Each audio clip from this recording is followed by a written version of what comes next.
pertama kita akan membahas tentang 4 jenis timbangan. Nah, yang pertama adalah skala nominal. Skala nominal adalah skala yang memungkinkan peneliti untuk menempatkan subjek ke dalam kategori atau kelompok. Misalnya, berkenaan dengan variabel jenis kelamin, responden dapat dikelompokkan ke dalam 2 kategori, yakni laki-laki dan perempuan.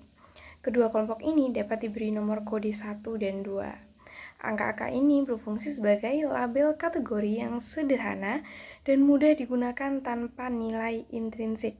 Selain untuk menempatkan responden ke dalam salah satu dari 2 kategori yang tidak tumpang tindih atau saling eksklusif. Kemudian yang kedua adalah skala ordinal. Skala ordinal tidak hanya mengkategorikan variabel sedemikian rupa untuk menunjukkan perbedaan di antara berbagai kategori, tetapi juga mengurutkan kategori dengan cara yang bermakna. Skala ordinal akan digunakan untuk variabel apapun, yang kategorinya harus diurutkan menurut preferensi tertentu. Misalnya dari yang terbaik hingga yang terburuk. Kemudian yang ketiga adalah skala interval. Skala interval atau skala yang sama, jarak yang sama secara numerik pada skala tersebut mewakili nilai yang sama dalam karakteristik yang diukur. Sementara skala nominal memungkinkan kita untuk membedakan kelompok secara kualitatif dengan mengkategorikannya ke dalam kelompok yang saling eksklusif dan lengkap secara kolektif, dan skala ordinal untuk memberi peringkat preferensi. Sedangkan kalau skala interval, ini memungkinkan kita untuk membandingkan perbedaan antara objek. Kemudian yang terakhir adalah skala rasio. Skala rasio mengatasi kelemahan titik asal yang sembarangan dari skala interval. Karena skala ini memiliki titik nol absolut atau berlawanan dengan sembarangan, yang merupakan titik pengukuran yang bermakna. Dengan demikian, skala rasio tidak hanya mengukur besarnya perbedaan antara titik-titik pada skala, tetapi juga memanfaatkan proporsi dalam perbedaan tersebut. Skala penilaian. Skala penilaian berikut sering digunakan dalam penelitian bisnis. Yang pertama, skala dikotomis. Yang kedua, skala kategori. Yang ketiga, skala diferensial semantik. Dan yang keempat, skala numerik. Yang kelima, skala penilaian terperinci. Yang keenam, skala Likert. Yang ketujuh, skala penilaian jumlah tetap atau konstan. Yang ke-8, skala staple. Yang ke-9, skala penilaian grafis. Dan yang ke-10, skala konsensus. Skala dikotomis. Skala dikotomis digunakan untuk memperoleh jawaban ya atau tidak.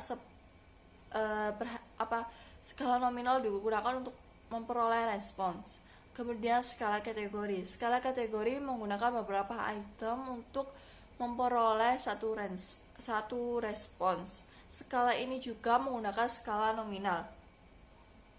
Selanjutnya yaitu skala diferensial semantik. Skala diferensial semantik digunakan untuk menilai sikap responden terhadap merek, iklan, objek, atau individu tertentu. Respon dapat diplot untuk mendapatkan gambaran yang baik tentang persepsi mereka. Skala diferensial semantik bersifat ordinal, namun skala ini sering diperlakukan sebagai skala interval. Skala numerik. Skala numerik serupa dengan skala diferensial semantik, dengan perbedaan bahwa angka pada skala 5 poin atau 7 poin disediakan dengan kata sifat bipolar di kedua ujungnya. Skala ini juga sering diperlakukan sebagai skala interval meskipun secara formal bersifat ordinal. Kemudian skala penilaian terperinci. Skala 5 poin atau 7 poin dengan jangkar jika diperlukan disediakan untuk setiap item, dan responden menyatakan nomor yang sesuai di sisi setiap item atau melingkari nomor yang relevan pada setiap item. Respon terhadap item tersebut kemudian dijumlahkan. Kemudian yang selanjutnya yaitu skala Likert. Respon atas sejumlah item yang menyentuh konsep atau variabel tertentu dapat dianalisis per item, tetapi juga memungkinkan untuk menghitung skor skor total untuk setiap responden dengan menjumlahkan seluruh item. Pendekatan skor total digunakan secara luas dan oleh karena itu skala Likert juga disebut sebagai skala skor total. Selanjutnya yaitu skala jumlah tetap atau konstan. Responden di sini diminta untuk mendistribusikan sejumlah poin tertentu ke berbagai item. Selanjutnya yaitu skala staple. Skala ini sekaligus mengukur arah dan intensitas sikap terhadap item yang diteliti. Selanjutnya yaitu skala penilaian grafis.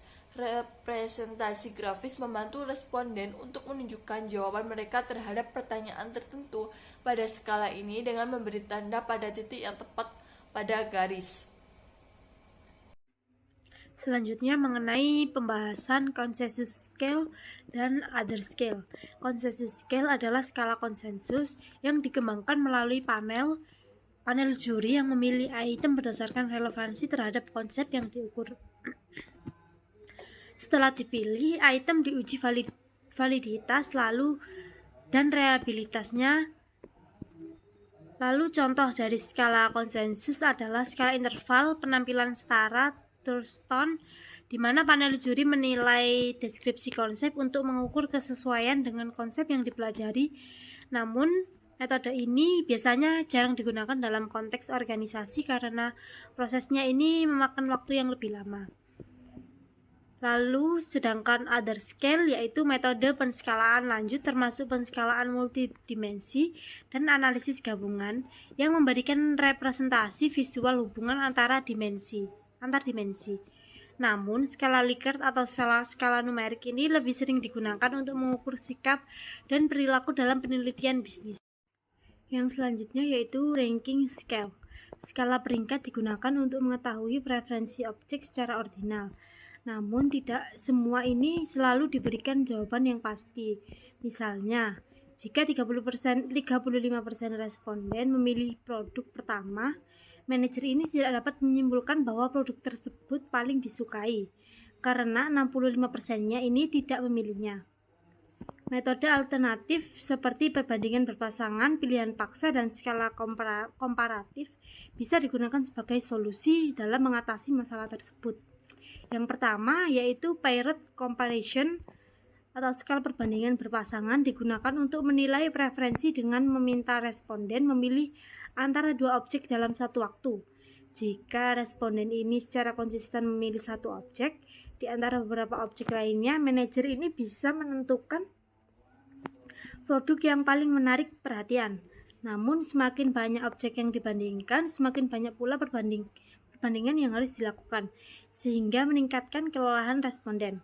Oleh karena itu, metode ini lebih efektif jika jumlah objek yang dibandingkan ini sedikit. Yang kedua yaitu forced choice, yaitu pilihan dipaksakan. Memungkinkan ini responden memberikan peringkat objek relatif satu sama lain dan lebih mudah dilakukan jika jumlah pilihan. Yang ketiga yaitu comparative scale, yaitu skala perbandingan yang digunakan untuk menilai sikap terhadap objek atau situasi. Data nominal ini cocok untuk skala dikotomis atau kategori, data ordinal untuk skala pemeringkatan seperti perbandingan berpasangan atau pilihan paksa, dan data interval untuk skala pemeringkatan lainnya. Skala diferensial ini semantik dan numerik tidak selalu dianggap skala interval. Skala penilaian digunakan untuk mengukur konsep perilaku, sementara skala pemeringkatan untuk membandingkan atau memberi peringkat variabel pada skala nominal. Yang selanjutnya yaitu International Dimension of Scaling. Dalam penelitian lintas budaya, masalah penskalaan harus diperhatikan karena budaya yang berbeda ini bisa merespon skala penilaian dengan cara yang berbeda. Skala 5 atau 7 poin mungkin berpengaruh berbeda di berbagai negara, dengan beberapa studi menunjukkan bahwa skala 7 poin lebih sensitif daripada skala 4 poin. Selain itu, orang dari berbagai negara cenderung menggunakan skala ekstrim dan merespon secara sosial dengan cara yang berbeda, menjadikannya tantangan dalam menganalisis data internasional. Lalu ada goodness of measure. Ini penting untuk memastikan bahwa instrumen pengukuran variabel secara operasional ini benar-benar mengukur konsep yang dimaksud dengan akurat. Skala ini sering tidak sempurna dan kesalahan bisa terjadi, sehingga penggunaan instrumen yang lebih baik meningkatkan keakuratan dan kualitas penelitian. Untuk memastikan instrumen yang cukup baik ini, kita harus menganalisis respon item serta menetapkan reliabilitas dan validitas pengukuran. Item analis ini memeriksa apakah item dalam instrumen dapat membedakan antara skor tinggi dan rendah dengan menggunakan nilai T. Item dengan nilai T atau tinggi dimasukkan, lalu dilakukan pengujian untuk keandalan dan validitas instrumen. Reliabilitas mengukur konsistensi instrumen dalam mengukur konsep, sementara validitas mengukur seberapa baik instrumen mengukur konsep yang dimaksud. Keduanya ini memastikan ketelitian ilmiah dalam Lalu ada validity atau validitas. Jadi dalam bab 10 kita memeriksa istilah validitas internal dan validitas eksternal dalam konteks eksperimental design. Artinya, kita akan prihatin terhadap isu keaslian hubungan sebab akibat atau validitas internal dan kemampuan generalisasinya terhadap lingkungan eksternal atau validitas eksternal. Untuk saat ini, kita akan menguji validitas alat ukur itu sendiri. Yang artinya ketika kita mengajukan serangkaian pertanyaan, yaitu mengembangkan alat ukur dengan harapan kita pada konsepnya bagaimana kita bisa berakal yakin bahwa kita memang mengukur konsep yang ingin kita ukur dan bukan sesuatu yang lain. Jadi, validity atau validitas dibagi menjadi 4. Yang pertama ada content validity, yang kedua ada criterion relate validity, dan yang ketiga ada concurrent validity, lalu yang terakhir ada construct validity. Yang pertama, content validity.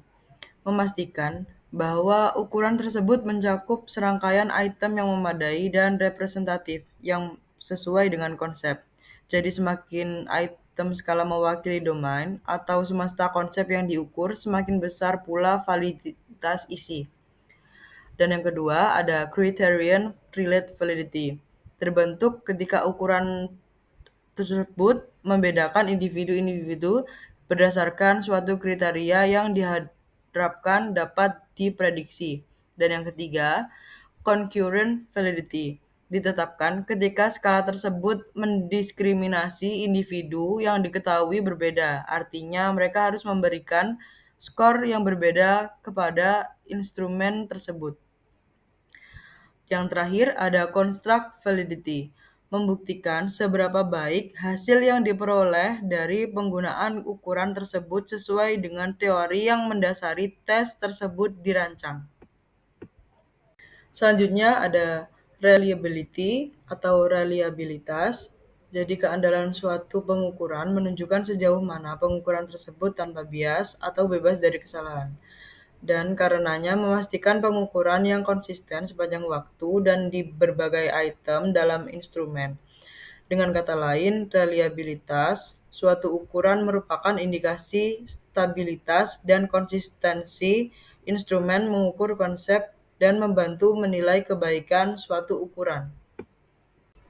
Dan yang terakhir yaitu ada timbangan pengukuran reflektif versus formatif. Jadi pada saat ini penting untuk kembali ke anggapan bahwa item-item dari pengukuran multi-item harus disatukan sebagai satu set dan mampu mengukur konsep yang sama secara mandiri. Dan faktanya adalah bahwa item-item yang mengukur suatu konsep tidak harus selalu saling berhubungan. Ini hanya berlaku untuk skala reflektif saja, tetapi tidak untuk skala formatif.